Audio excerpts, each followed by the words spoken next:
Togolaises, Togolais, notre insurrection qui secoue les forces dictatoriales ne doit pas être comprise comme un combat dirigé contre la personne du chef de l'État, pas plus que contre son entourage.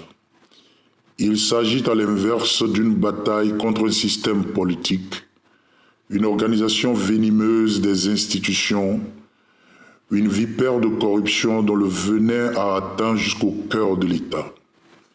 Notre combat est contre la liqueur du pouvoir qui a rendu réprouvé le mental aussi bien des dirigeants que du peuple togolais.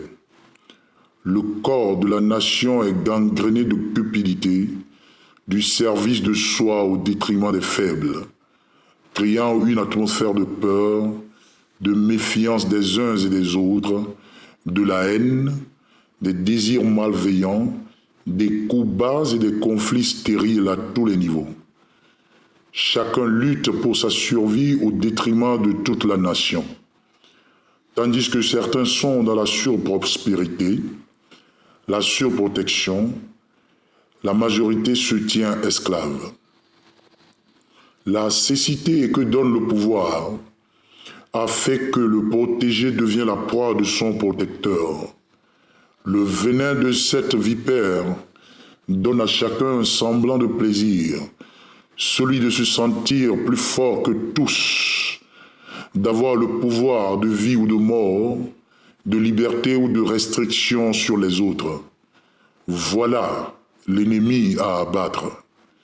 Cet ennemi de l'injustice, de l'inégalité des personnes devant la loi et les charges publiques, l'ennemi d'inégalité d'accès aux fonctions publiques, l'ennemi de conflits d'intérêts sans vergogne, l'esprit de détournement de fonds publics et de prodigalité des trésors de la nation dans l'impunité. L'ennemi, nous le disons une fois encore, c'est ce goût de l'oppression des sans protection, le verrouillage des moyens de développement contre les faibles. L'ennemi, c'est ce plaisir de paupériser la grande masse, d'enchaîner les talents et les destins.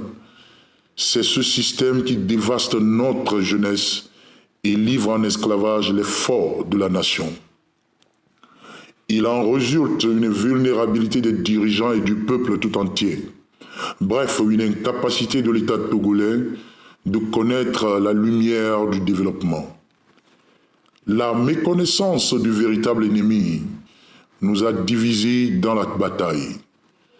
Nous avons à tort cru que cette lutte est pour vaincre une personne. Ainsi donc, le peuple et l'opposition ont pensé que la victoire serait la guillotine des oligarques. La classe dirigeante, de son côté, ayant perdu de vue le réel ennemi, a cru par erreur que sa victoire serait dans la répression et l'extinction des manifestations.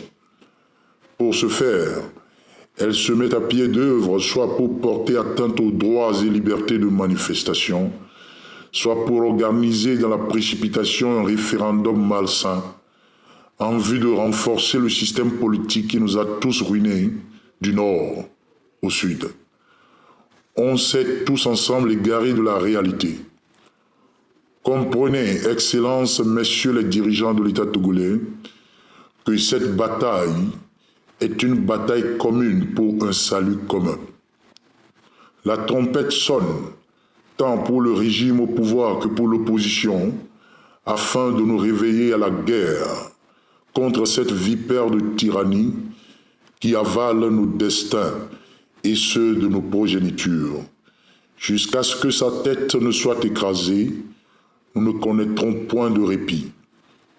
La lutte continue bel et bien aujourd'hui et toujours, jusqu'à la victoire sur ce cauchemar d'insécurité, de peur qui nous hante sur nos couches. Nous n'allons pas titiller la queue de ce dragon. De tous nos cœurs, de toute notre âme, nous combattrons cet esprit dictatorial. Nous taperons des casseroles, nous pousserons des cris, nous sonnerons le glas dans nos villes et dans nos campagnes. Nous dénoncerons la tyrannie sous toutes ses formes dans nos maisons, dans nos champs, dans nos marchés, dans nos rues, dans nos bureaux et dans nos écoles. Nous lui ferons la guerre au nom de nos épouses, nos filles et nos garçons, et au nom de toute la progéniture togolaise présente et à venir.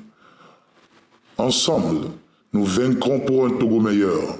C'est pourquoi maintenant est le jour des combats.